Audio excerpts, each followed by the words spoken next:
মানচিত্রের দিকে তাকালে আপনি ভারতের একটি অদ্ভুত ভৌগোলিক দুর্বলতা দেখতে পাবেন। ভারতের মূল ভূখণ্ডের সাথে তাদের উত্তর পূর্ব অঞ্চলীয় 7টি রাজ্য বা সেভেন সিস্টারকে যুক্ত করে রেখেছে মাত্র 22 কিলোমিটারের চওড়া একটি অত্যন্ত সরু করিডর। সামরিক পরিভাষায় একে বলা হয় শিলিগুড়ি করিডর, আর সাধারণ ভাষায় চিকেন স্নেক বা মুরগির গলা। ভারত খুব ভালো করেই জানে চীনের সাথে যদি কখনো কোনো বড় যুদ্ধ বাঁধে, তবে চীনা রেড আর্মি তিব্বতের চুম্বি ভ্যালি দিয়ে নেমে মাত্র কয়েক ঘন্টার মধ্যে এই মুরগির গলাটি কেটে দিতে পারে। আর তা যদি হয়, তবে আসাম, ত্রিপুরা, মেঘালয় ও অরুণাচল সহ ভারতের 7টি রাজ্য এক নিমিষেই পুরো ভারত থেকে সম্পূর্ণ বিচ্ছিন্ন হয়ে পড়বে। নিজের এই অস্থায়ী ভৌগোলিক আতঙ্ক দূর করতে ভারত এখন এক মরিয়া চাল চালছে, আর সেই চালের নাম বাংলাদেশের উপর দিয়ে ট্রানজিট বা করিডোর সুবিধা। ভারত এখন শিলিগুড়ি করিডোর এড়িয়ে সরাসরি বাংলাদেশের বুক চিরে তাদের উত্তর পূর্ব রাজ্যে যাওয়ার জন্য রেল ও সড়ক ট্রানজিট চালু করতে চাচ্ছে। কিন্তু ভারতের এই ট্রানজিট সুবিধা বাংলাদেশের জন্য বিলিয়ন ডলারের অর্থনৈতিক লাভ বয়ে আনবে, নাকি ডেকে আনবে এক বিরাট সার্বভৌমত্ব ও নিরাপত্তা ঝুঁকি? চলুন গভীর গবেষণার মাধ্যমে আসল ইনসাইড স্টোরি জেনে নেওয়া যাক। শিলিগুড়ি করিডর এবং ভারতের সেভেন সিস্টার্সের ভূগোল। ভারতের এই ট্রানজিট চাওয়ার পিছনে রয়েছে দুটি মূল কারণ। প্রথমটি অর্থনৈতিক এবং দ্বিতীয়টি ভূ রাজনৈতিক। প্রথমে অর্থনৈতিক কারণটি বোঝা যাক।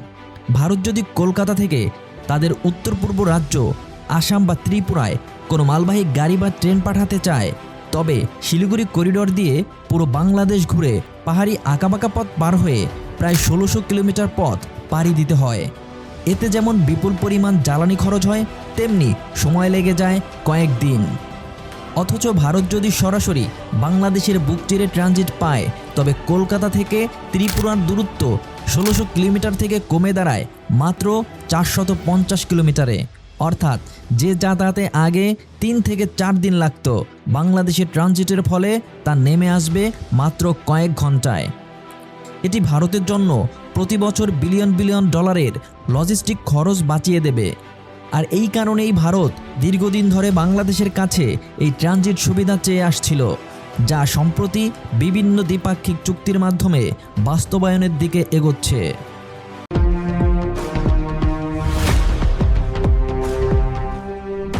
নিরাপত্তা ঝুঁকি, সামরিক করিডোরের আশঙ্কা।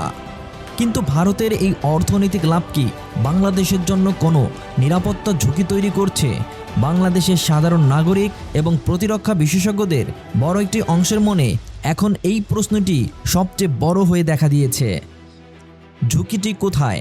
সামরিক বিশ্লেষকদের মতে চুক্তিতে বলা হয়েছে এই ট্রানজিট বা রেল রুট দিয়ে কেবল সাধারণ বাণিজ্যিক পণ্য পরিবহন করা হবে। কিন্তু ভবিষ্যৎ তো অনিশ্চিত। যদি কখনো চীন ও ভারতের মধ্যে ডোকলাম বা অরুণাচল সীমান্তে যুদ্ধ বেঁধে যায় এবং চীন যদি ভারতের শিলিগুড়ি করিডর ব্লক করে দেয়, তখন ভারত কি তাদের উত্তর পূর্ব রাজ্যে সেনারসদ এবং ভারী অস্ত্রশস্ত্র পাঠানোর জন্য বাংলাদেশের এই রেল ও সড়ক রুট ব্যবহার করতে চাইবে না? যদি কোনো কারণে বাংলাদেশ ভারতের সামরিক মালামাল পরিবহনের অনুমতি দেয়, তবে বাংলাদেশ সরাসরি চীন ভারত যুদ্ধের অংশ হয়ে পড়বে। আর যদি বাংলাদেশ অনুমতি না দেয়, তবে ভারতের সাথে তৈরি হবে চরম কূটনৈতিক ও সামরিক সংঘাত। অর্থাৎ শান্ত শান্ত এক ভূখণ্ডকে নিজের অজান্তেই দুই পারমাণবিক পরাশক্তির যুদ্ধের সম্ভাব্য রুট বানিয়ে ফেলার এক বিরাট ঝুঁকি এখানে লুকিয়ে রয়েছে।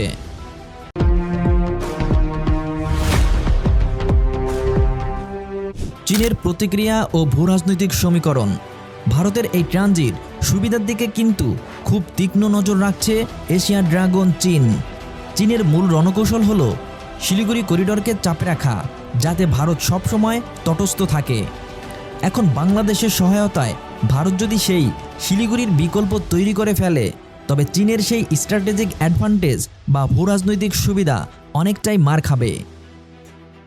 বাংলাদেশ বর্তমানে চীনের কাছ থেকে বিলিয়ন বিলিয়ন ডলারের অর্থনৈতিক লোন এবং মাতারবাড়ি, পায়রা বন্দরের মতো মেগা প্রজেক্টে পার্টনারশিপ নিয়েছে।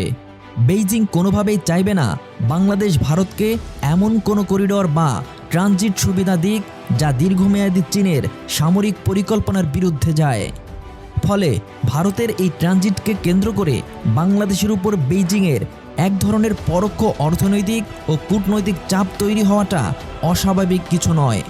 ঢাকাকে এখন দিল্লি এবং বেইজিং এই দুই বিপরীতমুখী মেরুর মধ্যে ব্যালেন্স করে চলতে হচ্ছে।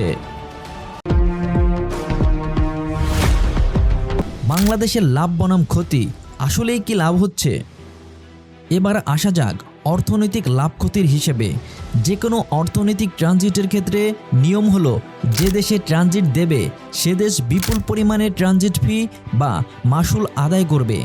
কিন্তু বাংলাদেশের ক্ষেত্রে অভিযোগ উঠেছে, ভারত যে পরিমাণ ট্রানজিট সুবিধা পাচ্ছে সেই তুলনায় বাংলাদেশ পর্যাপ্ত অর্থনৈতিক মাসুল বা ফি আদায় করতে পারছে না। এর পাশাপাশি রয়েছে অবকাঠামোগত ক্ষতি। ভারতের ভারী ও বিশালাকার মালবাহী গাড়িগুলো যখন বাংলাদেশের রাস্তা বা রেল লাইনের উপর দিয়ে দিনরাত যাতায়াত করবে, তখন বাংলাদেশের নিজস্ব সড়ক ও যোগাযোগ ব্যবস্থার উপর চরম চাপ পড়বে।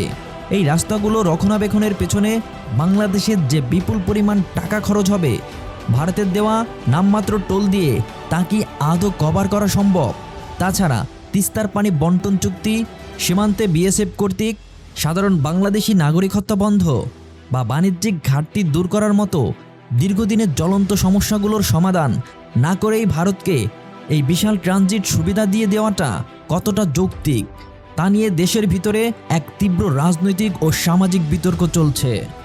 আন্তর্জাতিক রাজনীতিতে একটি প্রবাদ আছে, you can change your friends but you can't change your neighbours. অর্থাৎ আপনি আপনার বন্ধু পরিবর্তন করতে পারবেন, কিন্তু প্রতিবেশী পরিবর্তন করতে পারবেন না। ভারত আমাদের তিন দিকের প্রতিবেশী এবং তাদের সাথে সুসম্পর্ক রাখা বাংলাদেশের অর্থনৈতিক ও ভৌগোলিক স্বার্থেই জরুরি। কিন্তু সেই সম্পর্ক হতে হবে পারস্পরিক সমতা এবং সার্বভৌমত্বের প্রতি শ্রদ্ধার ভিত্তিতে।